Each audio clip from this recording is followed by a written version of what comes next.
क्या कहेंगे, चुनावी जनसभा सज रही हैं, 3 दिन महज बाकी है, वोटिंग होनी है और इसको लेकर जितने जोर लगाने थे एमआईएम ने लगा दिए हैं। कितना विश्वास है कि एमआईएम निकलेगा? बहुत शानदार चुनाव बना हुआ है और हमें अल्लाह की ज़ात से उम्मीद है मुस्तफाबाद की जो जनता है वो ताहिर साहब को मायूस नहीं करेगी, क्योंकि ताहिर साहब हकीकत में वोट के हकदार है, मजलूम है, बेकसूर जेल के अंदर बंद है, लेकिन इंशाल्लाह यहाँ की जनता जेल का जवाब वोट से देगी और ताहिर साहब को जिताने का काम करेगी। वाकई ये भीड़ तब्दील हो पाएगी वोट में या फिर जनसभा की? इंशाल्लाह, क्योंकि हम अंदाज़ा लगा रहे हैं, हमने मीरापुर के अंदर चुनाव लड़ाया तो जिस तरह भीड़ नज़र आई थी उसी तरह हमें वोट मिले। अगर वहाँ पे हालात ख़राब ना होते तो हमें और बहुत अच्छे वोट मिलने वाले थे। तो इंशाल्लाह हमें यहाँ से बहुत शानदार जीत मिलेगी, हमें अल्लाह की ज़ात से उम्मीद है। मैं आपके चैनल के माध्यम से सभी मुस्तफाबाद के लोगों से कहना चाहूँगा कि अल्लाह ने आपको एक मौका दिया एक मजलूम के हक़ में वोट करने का, आप पूरी ताकत के साथ अपने एक एक वोट ताहिर भाई के हक़ में करें। मीरापुर की आप बात कर रहे हैं लगातार, मीरापुर बड़ा सुर्खियों में है, कह रहे कि सामने वाले की भैंस अपना तो लवारा मरा ही, सामने वाले की भैंस ही मार दी, तो लोग कह रहे हैं कि बड़ा वोट काट दिया आपने। ये तो सब बकवास है, वोट नहीं काटा बल्कि हमारा वोट काटा है। अगर वहाँ से समाजवादी ने लड़ती तो हम क्लियर वहाँ पे जीत रहे थे, समाजवादी की वजह से मीरापुर सीट हम हार गए। अच्छा, समाजवादी क्यों न लड़ती? क्योंकि वो तो मुख्यमंत्री रह चुके हैं, क्या उनका हक ज़्यादा बनता है? आप लोग पहली बार लड़ रहे, इतनी कुर्बानी तो आप दे सकते हैं। नहीं, जिस तरह हम तो आज तक कुर्बानी ही देते आ रहे हैं और ये हमारी ही कुर्बानी का नतीजा है जो हर पार्टी की इख्तियार के अंदर आके जा चुकी है। क्या हमें हकदार नहीं है? संविधान ने हमें भी तो राइट दिया है, एक बार ये बैठ जाए कह के भाई वो साहब आप लड़ाइए। हम तो हमेशा इनको सपोर्ट करते आ रहे हैं, लेकिन हमें भी तो चाहिए अपना लीडर। क्या हमारा लीडर होने की ज़रूर नहीं?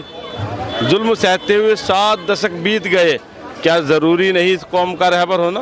हर कौम के पास एक लीडर है, रहबर है। हम भी चाहते कि हमारा भी अपना लीडर कोई मजबूती के साथ खड़ा हो जाए। तो क्या ऐसे होगा जैसे मीरापुर में आपने किया या महाराष्ट्र में आपने किया? नहीं, बहुत शानदार चुनाव लड़ा हमने अल्हम्दुलिल्लाह। आने वाला चुनाव 27 देख लीजिए आप।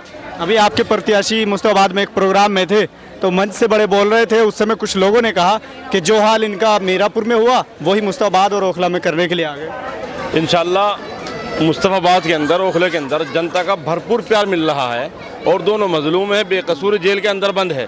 तो मैं यहाँ की आवाम से आपके चैनल के माध्यम से कहना चाहूँगा, ये लोग हकदार हैं।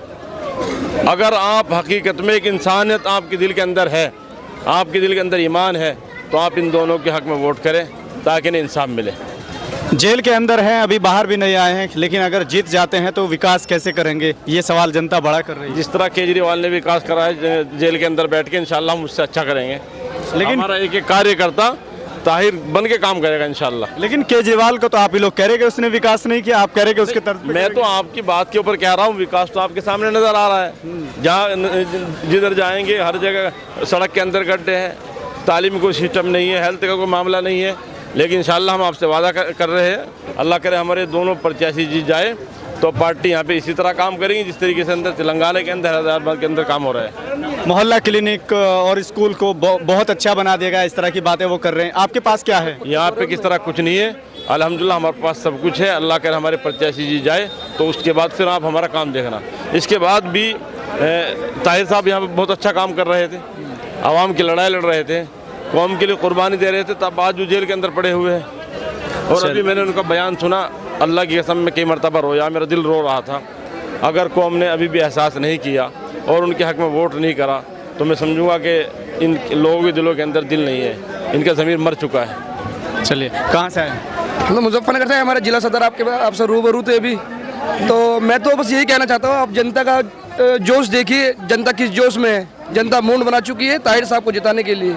ओखला का हिसाब क्या है? अमानतुल्लाह को बड़ा मजबूत है, वो कह रहे हैं कि हम लोग जीत पाएंगे लेकिन कहीं ना कहीं हमको हराएंगे तो एमआईएम हरा सकती है। माशाल्लाह, बड़ा ज़बरदस्त सवाल पूछा आपने यार। एक अफसोस होता है मुझे, मैं भी उसी बिरादरी से बिलोंग करता हूँ जिससे अमानतुल्लाह खान आते हैं, मैं भी पठानी हूँ यार। शर्म से डूब मर जाना चाहिए अमानतुल्लाह को, अमानतुल्लाह को शर्म से डूब मर जाना चाहिए। उसको एक मजलूम भाई जो हक की आवाज़ उठाते जेल चला गया और अब वो इंसाफ मांग रहा है और वो उठाना, उसे तो शर्म से डूब मर जाना चाहिए, उसे उठना ही नहीं चाहिए था।